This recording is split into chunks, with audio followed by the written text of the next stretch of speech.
금일 헬릭스미스에 대한 이야기를 드려보겠습니다. 금일 증여를 했죠. 김선영 대표이사 자식에게 헬릭스미스 100만 주를 증여를 했어요. 선도 제품 엔젠시스라는 게 있고요. 파이프라인, 이것도 분사해가지고 독립성을 높이고 재무제표가 형편없죠. 작년 9월에 임상 실패해서 주가가 완전히 폭락을 했죠. 그런 부분들이 있었다. 선도 제품 엔젠시스, 당뇨병과 관상 동맥 질환, 아스피린 프로텍트라 그래가지고 아스피린이 원래 해열제로 나와 있는데 그것을 100ml만 작용을 하면서 아스피린 프로텍트라고 해가지고 고지혈증 예방약이다. 혈액 내에 콜레스테롤들이 막 쌓이면은 이 혈압이 높아지죠. 혈압이 높아진다라는 거는 혈액 순환이 안 되고 결국에는 당뇨라든지 심장 질환, 전체적인 혈액순환과 관련된 모든 질환들이 나타날 수 있는 부분들, 효과적으로 반응하는 이러한 물질들을 만든 게 바로 엔젠시스다. 고지혈증, 당뇨,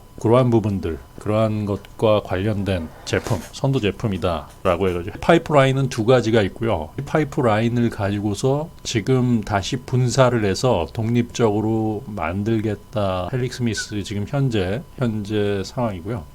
바이로메드라는 기업에서 시작되었고, 원래는 대학교의 실험실, 이것 같은 경우도 서울대학교 생물학 실험실이었죠. 정부에서 자금을 받아서 운영을 하다가 따로 분사를 해서 그게 기업으로 성장한, 벤처 기업으로 성장한 상황이다. 코스닥이 상장이 되고 2005년 기술특례 1호로 바이로메드가 상장이 됐고요. 서울대학교 생명공학부 교수 김선영 교수님이 이것을 만들어가지고 김선영 헬릭스미스 주식 100만 주를 장남 김홍근에게 증여를 했다. 굉장히 중요한 거예요. 주식에서는. 증여라는 거는 뭐냐? 주가와 연관된 부분들이고 대주주와 연관된 부분들이다. 장남인 김홍근 씨한테 100만 주. 장남은 현재 93년생으로 제가 알고 있고요. 국내 나이로는 27살, 만으로 쓰고 헬릭스미스 대표는 현재 64세. 자, 헬릭스미스 뉴로마이언, 카텍셀 연내 분사다. 파이프라인을 연내 분사. 각각 다르기 때문에 7월 2일 날 나온 뉴스예요. 독립성을 주고 전문적으로 하기 위해서 한다. 뭔가 변화된다라는 이유죠. 독립 경영을 통해 전문성을 강화하겠다. 이게 핵심인데 여기에는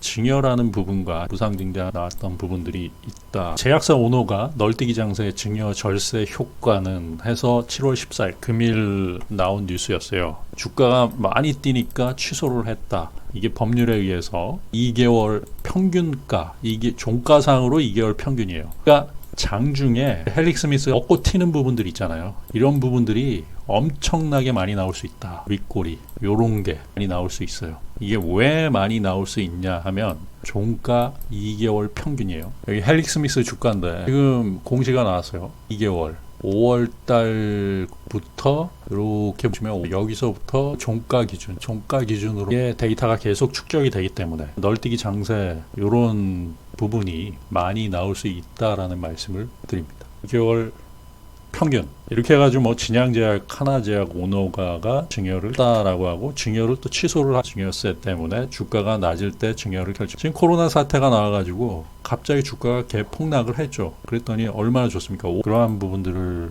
보시면 되고요. 헬릭스미스 같은 경우는 대규모 때문에 한일철강 같은 경우도 증여를 결정을 했죠. 지금 현재 아마 거의 완료가 이제 되는 시점이다라고 볼 수 있고요. 증여세를 납부를 하면은 되는데 3개월 내에 납부를 해야 돼요. 주가 보시면 2,200원 근처까지 갔다가 급락하는 부분들. 이거 뭡니까? 종가상으로 결정이 되기 때문에 그날 뛰고 종가상으로는 이런 식으로 윗꼬리가 어마어마하죠. 이게 다 윗꼬리 가기 때문에 20% 난리도 아니죠. 대주주를 위한 부분들이요. 이런 게 많이 나올 수 있어요. 헬릭스미스 같은 경우도. 그렇기 때문에 트레이더 입장에서는 굉장히 좋은 종목인데 주주들 입장에서는 미치고 환장하고 난리도 아니죠. 주봉으로 물린 분들 15만원, 뭐 18만원, 10만원 이상에서 물리신 분들, 트레이더 입장에서는 좋은 먹잇감이다. 7월 13일 날 헬릭스미스 엔젠시스 중증하지 허혈 중국 임상 3상을 게시했. 장중에 막 10% 20% 올랐다가 다시 보합 가고 이러한 상황이 나타날 수 있다. 엔젠시스에 대해서 다시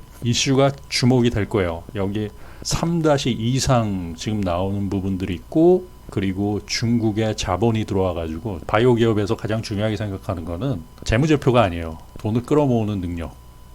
그리고 실험 결과 이 두 가지예요. 교수님들 특히 생각하는 부분들이 뭐냐면 정확하게 이론적으로 자기네들이 알고 있다라고 파악을 해요. 교수님들이 아는 이거는 돼야 된다라고, 이거는 나타날 수 있다, 실험의 결과가 나타날 수 있다, 분명히 나타난다. 문제는 뭐냐면 거기에는 상당히 미세한 부분들, 저 같은 경우도 과거에 실험실에 있을 때 한 사이클을 돌리려면 한 1이면 끝나고 논문까지 다 끝나는 부분들인데, 가장 중요한 게 뭐냐면 운이 좋으면 일주일 만에 이게 끝나요. 근데 운이 나쁘면 그 10년을 해도 안 돼요. 그게 왜 그러냐면 지 마음이요. 균을 배양했다. 거기서부터 뭐 DNA를 뽑아내고 파악하는 부분들인데, 뭐가 운이 좋으면은 일주일, 이론적으로는 일주일이면 이 실험이 다 끝나요. 근데 그게 운이 나쁘면 1년을 해도 안 되고 2년을 해도 안 되는 부분들이 있다. 교수가 보는 입장에서는 가장 중요한 게 뭐겠습니까? 자기는 실험은 이거는 100% 성공하는 실험이다라는 확신이 있어요. 근데 실험은 거기에 투입되는 자본들, 돈이 있어야 되고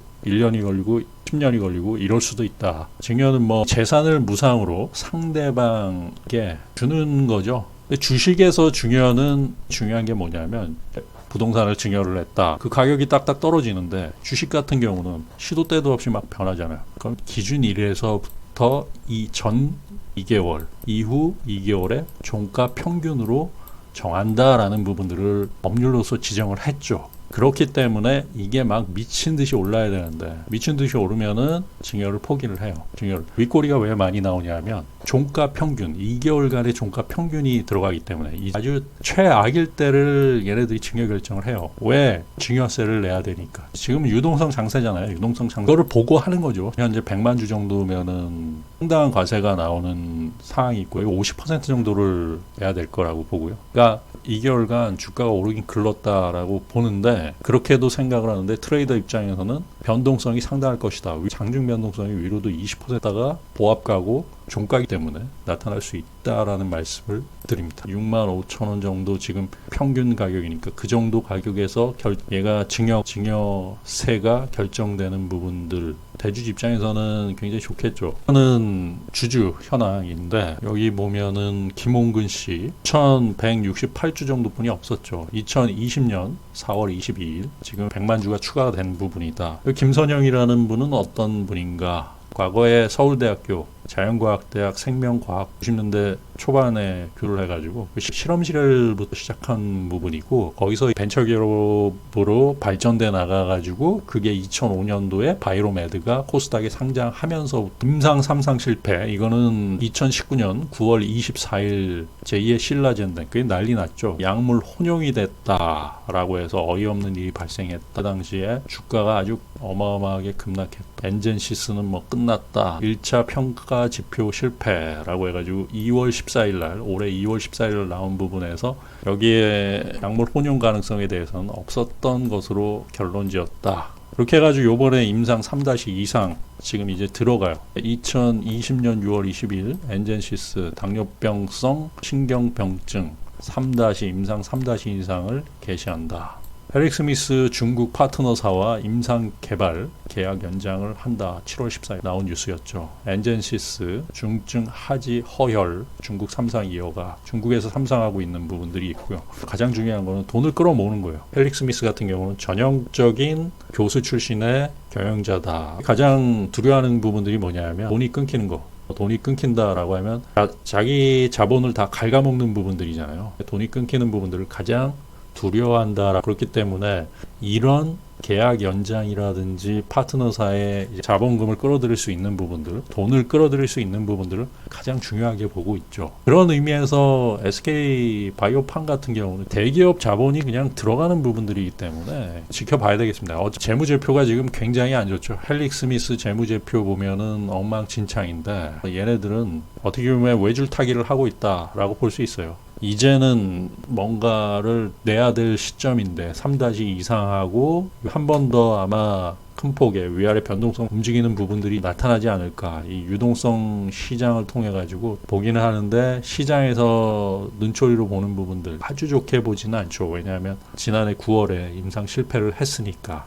본인 스스로가 생각했을 때 이거 완벽하고 전문 실험인들이 그거를 했을 때 이대로만 되면은 당뇨병이 완치될 수 있다. 결국에는 완치된다라는 부분들 이게 이론적으로는 돼요. 근데 그 이론과 실제 물질의 차이, 혼합률, 뭐 배합률, 그 안에 들어가는 원료 물질 어떻게 나타날지 기작이 전혀 예측이 안 되잖아요. 그런 부분. 운이 좋으면은 성공할 수 있는 거예요. 임상 3상 막 이것저것 막 써요. 막 써가지고 진짜 됐다. 그럼 거기서 대박이 나오는 부분들이죠. 이거는 시간과 돈과의 싸움이다. 근데 교수들이 봤을 때는 이거는 완벽하다. 자기 스스로 완벽하다. 그렇기 때문에 평생을 여기다가 다 투자를 하는 거죠. 근데 결론적으로 보면은 그게 성공할지 실패할지는 그건 알 수 없다. 인체에 작용하는 부분들이 각각 다르기 때문에. 그렇기 때문에 코로나19가 조금씩 변이가 된다라고 하는데 거기에 대한 치료제 나오는 부분들도 굉장히 어려울 수 있고요. 임상실험이 상당히 어려울 수 있기 때문에 저는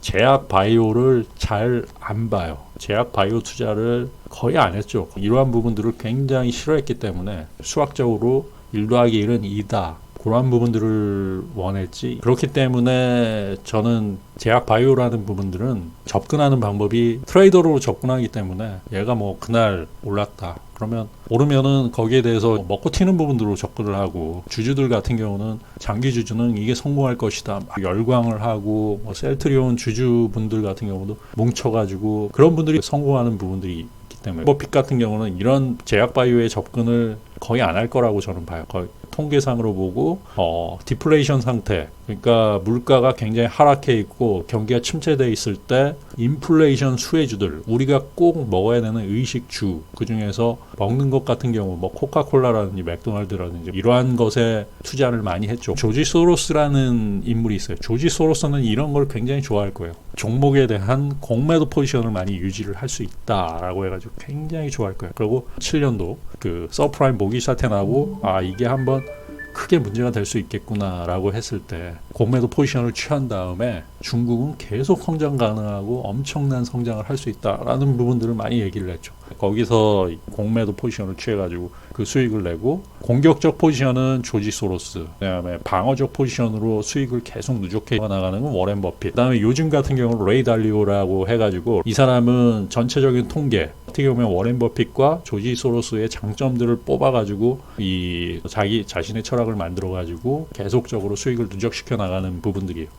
그러니까 이게 고평가되었다라고 했을 때는 과감하게 공매도 포지션들도 취할 수 있는 부분들, 그리고 저평가된 디플레이션 상태에서는 조지 소로스처럼 이 위아래를 같이 보는 게 아니라 디플레이션 상태에서 인플레이션 수혜주들을 쫙 보면 워렌 버핏과 같은 엄청난 수익률을, 결국에는 디플레이션 상태에서 경기 침체에서 경기가 좋아진다라고 했을 때는 인플레이션 수혜주들, 그만큼 물가 상승에 기인하는 종목들이 상당히 갈 수 있기 때문에 그러한 부분들에 있어서 레이 달리오라는 요즘 가장 세계에서 핫한 트레이더, 투자자라고 하기는 좀 그렇고 트레이더라고 할 수 있는 그러한 사람들이 나오고 있다라고 볼 수 있어요. 이 헬릭 스미스 같은 경우는 저는 장중에 많이 볼 것 같아요. 증여를 했고 2개월 평균으로 증여 가격이 결정이 되기 때문에 이게 한 번씩 뻥튀기가 팍 튀어오르는 부분들이 분명히 있어요. 지금의 유동성 시장, 그 다음에 얘네들이 뉴스를 지속적으로 여러 가지 나올 거예요. 왜냐하면 주주들이 지금 형편없이 아주 자신들이 소외당했다라는 부분들을 분명히 알기 때문에 이러한 부분들을 보시고 여러분들 투자에 조금이나마 도움이 되었길 바랍니다. 성우 투자하십시오.